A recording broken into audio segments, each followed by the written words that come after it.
Hi, welcome back to Nintendo Treehouse Live at E3 2018. In this segment, we will be going over Octopath Traveler. I'm Chico from Treehouse. I'm also here with a fellow Treehouse member, Rich. Hello. Whatever. And also we have a special guest from Square Enix, Mr. Takahashi, the producer of this game. And then also another Treehouse member, Ryan. He's here for translator. Job, sorry. Not the pretend translator. No, the real I'm sorry. Those all went home. So, okay. Sorry, go ahead. We're here to talk today about the, we're here to talk about a couple of new characters that we haven't seen before, but we're talking a little bit about the demo that's going to be released tomorrow, Thursday. What is that, June 14th? Is that what we're looking at now? I think so, okay, yeah. And for this demo, we're looking at the character Hanit, the hunter.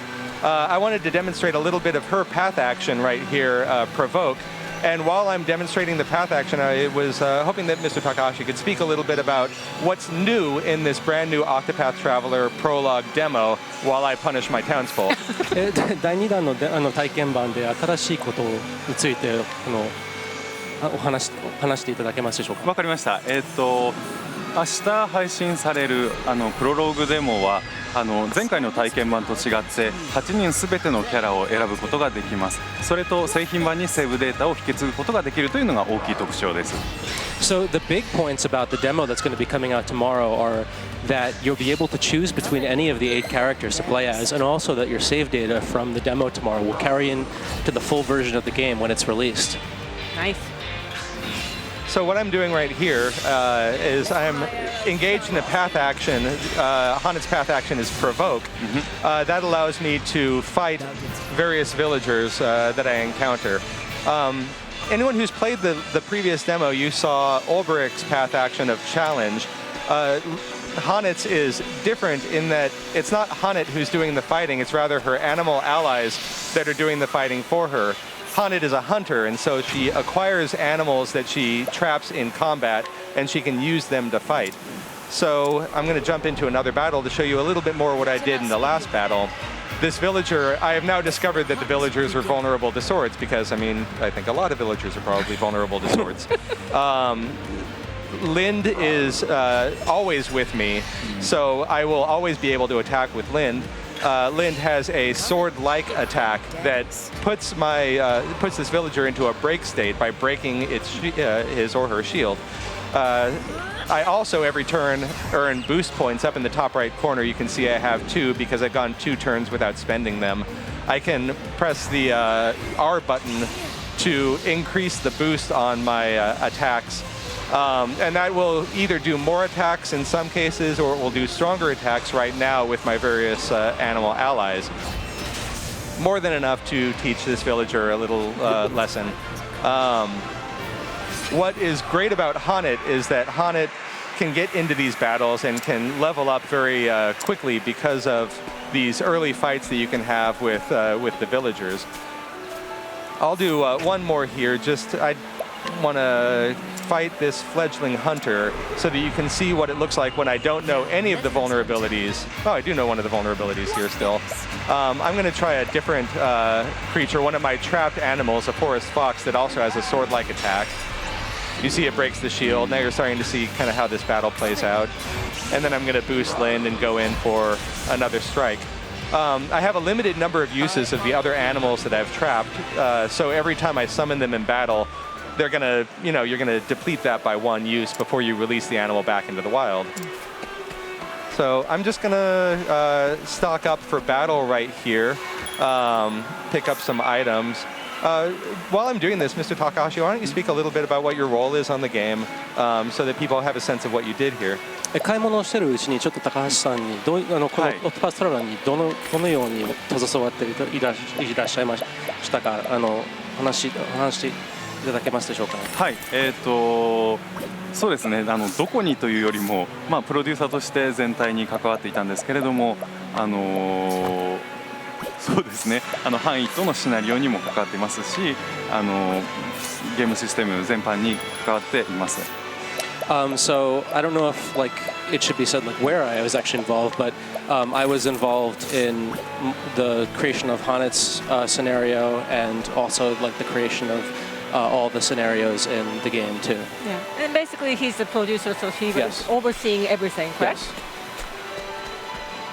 Now, one thing that I want to point out about this game is, if you've played the previous demo and if you pick up the prologue demo that we're releasing tomorrow, you'll see that every character has his or her own storyline. And what I like about this is it feels like a very personal storyline related to that specific character.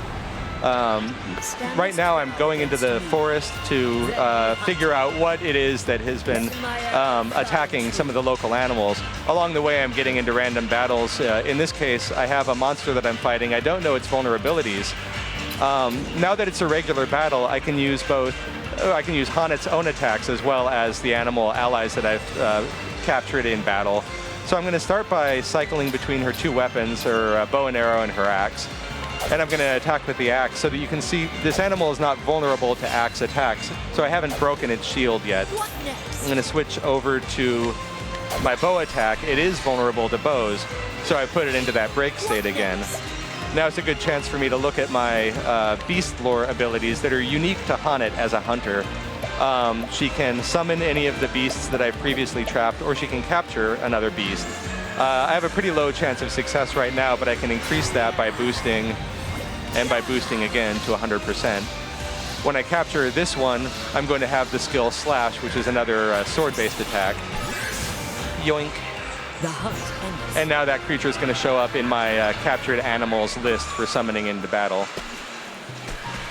So as Rich was mentioning, each character have very deep story element to this game. In this game, usually when you play an RPG, there's an overarching, very epic, big story that you have to save the world or something. But in this one, of course, there's a storyline, but there's also individual characters' background story. You can learn about the character's personality and then their history and stuff like that. While Rich is playing, I was wondering if Mr. Takahashi can tell us like which of the 8 characters is your favorite? 高橋さんにキャラクターの8人の中で一番好きなキャラクターは誰ですか？それについてお話しいただけますか？そうですね、一人決めるのはちょっと難しいなと思います。Let's see. Well, I think it's a bit difficult to narrow it down to just to one person. ただそうですね、もちろんこのハンイットも大好きですけれども、前の体験版でも出ていた剣士のオルベリックは一番最初に8キャラクターの中で出来上がったキャラクターなのですごい思い入れがあります。But I do like Hanet, whom you're playing as now, and I also like Olberic, the swordsman who appeared in the first demo that was released for this game, since he was the first of the 8 characters that we created for this game. So he means a lot to me. I have a lot of good memories around him. One thing to mention about Olberic and the difference between his path action and Hanet's. Olberic's path action, if you remember, was challenge. He could challenge people to combat. And then Hanet's is provoke. There are 2 different types of path action in this game. There's a rogue path action and then there's a noble path action. Would you take a moment to speak about the difference between rogue path actions and noble path actions as I skip this story scene and don't spoil the story for anyone? Okay. There we go. 邪道と正当の違いについて。そうですね、オルベリックの試合というコマンドはレベルがある程度上がっていないとできないことがあるんですけれども、その代わりリスクが何もないというコマンドです。それに代わってこのけしかけるというのはレベルに関係なく誰にでもできるんだけれども、失敗した時にちょっと人々との関係性が下がるというリスクがあるというものになっています。So with Olberic's challenge ability, you're able to challenge any townsperson you want as long as your level is high enough. And so, like, you only have a chance of losing, and that's the only risk that you take. But on the other hand, with Hanet's provoke ability, you can challenge anybody you like, but if you lose, you have a chance that your reputation with the town will decrease. So there is something to lose in that case. So rogue path actions have something at risk if you fail, but you can always do them against different characters if they permit that path action. Whereas noble path actions sometimes have a level cap about whether you can actually challenge a person or do another path action to them. But there's no risk associated with it. さっきからリッチさんすごいプレーが上手なので僕が何も言うことがないんですけれども I've been watching Rich play from before, and you're really good at this, so there's really nothing for me to say here. 今日はアットホームに友達の家でゲームをする感じでっていうふうに聞いていたのですごいリラックスして見ています And I was told that when I came here today that I should approach Treehouse Live as, playing games as if I'm at home with friends. So I'm just sitting here relaxed, watching you go at it. That's good. I can do a lot worse. I mean, I can be way worse. See, I've got a status effect now. I can't see. So let's talk about status effects, why don't we? スタータス効果についての話に話を変えましょうか。全然どんどんプレイしてきてください Just keep playing. Just keep playing? Okay, okay. Yes, yes. Well, let's see. This is going to affect my ability to hit. It affects my accuracy.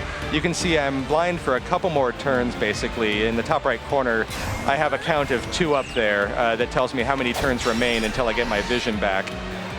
Fortunately, I was able to hit and put the enemy into a break state. So even though I can't see, I can still shoot. And kind of got through that successfully.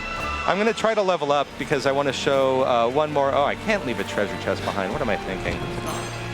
That's money. Money counts. I'm going to try to level up a little bit more so that I can show off a bit of the progression system in this game as you earn job points that you can spend to get skills that you can deploy in battle. I have these hunter skills right here. Oh, my mic just dropped. No, I'm cool. I have these hunter skills that I can deploy right here. Okay, this guy's vulnerable against arrows, and I have a rain of arrows, which is going to be pretty nice. This attacks random foes 5 to 8 times with a bow. There's only one foe, so it won't be that random. But this costs skill points for me to use. I can spend job points to get more skills, and there are different kinds of skills. There are active ones that I choose to use in combat, and then there are passive ones that are sort of, running in the background all the time. I'm going to see if I can capture him and really add to my number of animal allies that I can deploy in battle. So the reason that I'm doing all of this is it's great that I have an axe and a bow that I can use. That gives me 2 types of weapons I can use to attack different vulnerabilities. But Hanit, by picking up animals along the way that have different weapon types to their attack, I can hit different vulnerabilities by using those animals to attack instead of attacking myself. So she is great for finding and breaking different enemies with different vulnerabilities. I don't know what is going to be worthwhile against this guy. I've used a bow. It's not doing a whole lot. I'm going to switch to my axe. Okay, he's vulnerable against an axe. That's great to know. I'm also going to summon the forest fox again to see if he's vulnerable against swords. No, but I did put a status effect on him that helps me out here. Is that a monster or animal? Or does he have both? Well, let's see. I've got a 100% chance of capturing him, so I think he's going to count as a soon-to-be animal ally. Okay. But I've already maxed out, so I have to release somebody. That forest fox that I was using, I've almost used him up, so I might as well release him back into the wild and add this new guy to my party. Good. So I'll just take a quick moment to jump into the skills section here so that you can see a little bit of what I can do. I've got 30 job points now, and I can purchase a number of different skills that I will have immediate access to in battle. Lightning damage sounds really handy, so I'm going to pick up lightning damage. And you'll see in my next battle that I have a lightning skill that I can use. And that'll probably be my last battle because I do want to... Do I want to show a boss? I can show a little bit of this boss. Maybe. But we're going to have to cut it out. Oh, gosh. That's a little purple. Oh, gosh. I hope this doesn't take too long because I want to have a little bit of time for Therion. Are you strong enough to attack this guy? At this point, probably not. I ran straight into a boss battle I may not be properly ready for. That's okay. What I am going to do is I'm going to see if he's vulnerable to arrows, though. Yeah, that's handy. Can you capture both character too? No, I'm not going to be able to capture him. I'm pretty sure he's not friendly enough for that. Yeah, he doesn't look friendly at all. See, he's untamable. Oh, okay. But I know that he's vulnerable to bows, so I'm going to boost to do 2 bow attacks to break him. I wasn't actually expecting to show a boss battle here, but I don't know quite how to get out of this. We're in for a penny, in for a pound, I say. So I'm going to try to max my attacks right now. I've got 2 boosts I can do to boost this to like a level 3 attack. And that's a much stronger arrow strike now. And he comes out of his break state. I'm going to let him kill me so that I have enough time to switch saves. Yeah. And not because I'm incapable of beating him. Oh no, I could definitely do that, I'm sure. Oh, maybe. Yeah. Okay. It's fine. We'll die. Should I stop hurting him? I can't stop fighting him. You can't? Can't you just escape the battle? No. Oh, no. 戦い方、今からチェンジします。Maybe while Rich is struggling to kill this boss characters, we can maybe, Struggling to be killed by this boss character. maybe we can switch the save data to showcase different character. And then while we're switching it, maybe Mr. Takahashi can talk more about the game, like what's unique about this game.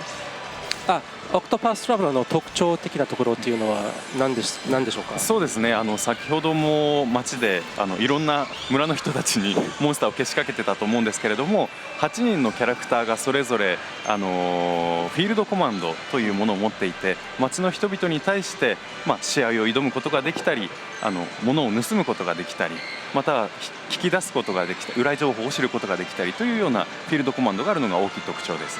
I think a big thing that's special about this game is, just as we were showing off before with Rich in the town using Provoke on the villagers for battles, is the way that you can interact with villagers in battle.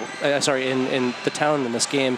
Each of the 8 characters has their own way of interacting with the townspeople, whether it's through provoking them to battle or gaining information from them.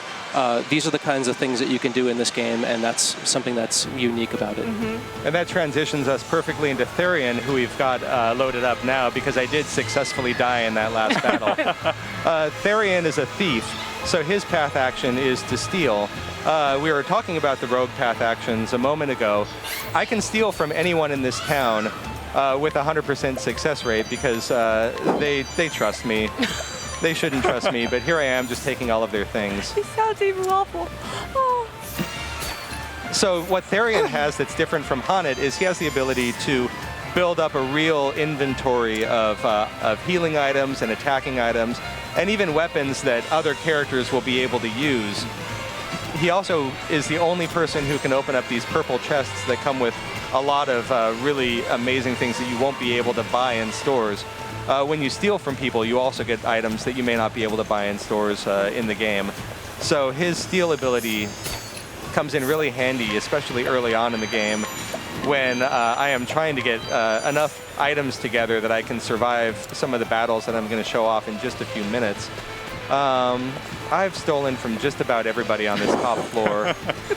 最初のエリアなのでちょっと盗みやすくなってるんですけれども、だんだんゲームが進んでいくとこれが盗みにくくなってきたりもするので。So the beginning area for Therion, it's made so that all the townspeople are easy to rob from, but as you progress through the game, it does get more difficult to rob from all the people, just so you know. Yes. Yeah, they're just very trusting. I think outside of your hometown, outside of your starting town, people get a bit more suspicious of a wandering thief. They should. The town, the details is very beautiful. It's like 2D HD is the new visual style for this game, and then I can see all the details in the background. And it's amazing. It's I really like the lighting effects as well. Now I'm just going to hop in through the window here and break into this manor so that I can show you some of how Therion's battles play out and how they're different from the way Honnet's battles played out. I could totally have beaten that boss. I just didn't want to. I didn't want to beat that boss. I had things to do. Sure, of course. So here we see Therion going up against this soldier here. I got an advantage on him, but I have a sword and I have a dagger that I can use. I'm pretty sure that this guy's going to be vulnerable to my basic weapon since this is my very first set of encounters. I can break this character with a single knife attack, and then I'll be able to steal items from him. My percentages are pretty low right now, even if I fully boost. So what I want to do right now, probably, I'm not going to fully boost. I'm going to save some boost points for later, but do a couple of big attacks on him to soften him up so that I can steal from him in a few seconds. He's going to get a cheap shot on me. I'm going to attack him again, put him back into that break state, and then I'm going to steal. It's a little better. That's a lot better. And I stole a Fire Soul Stone that I'm going to use in a separate battle in a few minutes. This allows me to start stockpiling items that these creatures are carrying themselves and use them against other creatures in the battles to come. Knock him out of the way and continue my wandering through the Ravis Manor on Chapter 1 of Therion's storyline. Just wandering not at all suspiciously through this manor. And I just want to showcase a few more of the battle types that you can get into. So I'm going to walk around and see if I can trigger some random battles. I'll make this quick. Out of my way. These guys are a little bit tougher. We have Ice Sentinels. Now, one thing I want to point out about some of the deeper strategy of this game is you can kind of guess what vulnerabilities certain monster types are going to have. I had to kind of work it out the hard way that this creature is vulnerable to swords, but I noticed that it's an Ice Sentinel. I have a pretty good feeling that it's going to be vulnerable to fire as well. So when I tried that, I discovered that yes, it does have a vulnerability to fire. It's going to come out of its break state, throw an ice grenade at me. I am going to break it again, and then I'm going to try stealing from it with a pretty well maxed out. Yeah, I'm going to just max that out with boost points and make my stealing as easy as possible. That gives me an Ice Soul Stone that I can use against other enemy types. And in this part of the game, I'll keep stealing from one type of enemy to use it against a different type of enemy. But there's no reason to prolong this one, so I'm just going to max out my boost and incinerate him and move on to another fight. So where Therion, or where Hanit can be much more forceful and direct in her combat, Therion needs to be very careful about maintaining his hit points, maintaining break states of the enemies, and tracking when enemies are going to be attacking so that I know when to steal, I know how much to soften them up, and I know what items are going to be most useful against enemies that I'm running into battles with. I'm much more item dependent than Hanit was previously. Let's just go into some harder battles. I should have healed up before that. That's fine. Yeah, this guy I already know pretty well. So I am going to do just the standard routine here and continue to demonstrate a little bit of the strategy here. While we're going through some of these fighting scenes, I was going to let Chico field a question because I had one and then I blanked on it. I had a question right there. Oh, really? And then it just slipped away in the midst of all the violence, and now I've got nothing. Do you remember what my question was? I don't remember. Come on, guys, let's get serious. Sorry. So, Mr. Takahashi, while Rich is doing more battles, this Octopath Traveler have very unique battle system, which is kind of similar to Bravery Default, but kind of different from that. How did you make these changes? How did you come up with this kind of unique battle system? もちろん Octopath Traveler もブレイブリーシリーズも単性バトルシステムになってるんですけれども、これはブレイブリーとまた違うシステムになっていて、これをどのように特徴をつけたんですか？ブレイブリーと別のシステムになるために。そうですね。ブレイブリーの時はBP BP を使って行動の回数を増やすというものだったんですけれども、今回はブーストシステム、コマンドをブーストすることによって、回数を増やすこともできるし、威力を上げることもできるということで、できることの幅が広がったのかなと思っています。So the Bravely series had what were also called BP, but in that game, the BP were simply used to increase the number of actions that each character could take. But in this game, they're called boost points, also BP, but they function a little bit differently, where they allow you to improve the power of attacks and also the number of attacks as well. So I think that's one thing that we're able to change in this game. でそれにブレイクのシステムが加わったことによって爽快感のあるバトルになってると思います。And also we've added in a break system as well, so we think that this turn-based system variety will feel a little bit fresher to players when they get their hands on this. Cool. Because as a big RPG fan, I'm very interested in this game, and I'm looking forward to getting that demo tomorrow. I think this is it for this segment. Yep. And as an ending, closing message, is there anything you'd like to say from Mr. Takahashi?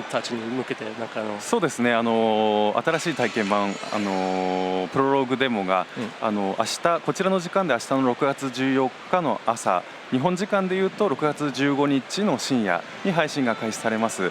3時間だけ遊べる体験版なんですけれども、製品版にデータも引き継げますし、製品版では5、60時間ぐらいメインストーリーだけ遊んでもたっぷり遊べますし、サブストーリーまで遊ぼうとすると80時間から100時間ぐらい遊べるので、ぜひ楽しんでいただきたいなと思います。So the demo releases tomorrow, and it's tomorrow morning. That's the 14th for North America, and in Japan it will be the 15th in the middle of the night. And the demo allows you to play as any of 8 characters, and you can play for up to 3 hours. And that content that you play carries over, your save data carries into the final version of the game. The final version of the game, if you just want to play through all 8 characters' stories, that will give you 50 to 60 hours of playtime. But there are also sub-stories as well. And if you go through the sub-stories too, you're looking at 80 to 100 hours of playtime. So I'm really hoping that you guys... That's a lot of hours. Yeah, I'm really hoping that you guys have a good time with this. Okay, thank you so much. That's it for... Before we go, not quite. Okay, sorry. I did want to mention one last thing that I don't think we've mentioned before. The game will be available on Nintendo eShop for pre-purchase today at 3 o'clock. So if you're interested in this, you can go straight to Nintendo eShop and do a pre-purchase there. Yep. Thank you, Rich, now for we're done. reminding. Now we're finally done. Next up is pertinent to Octo expansion. We'll be right back. Bye.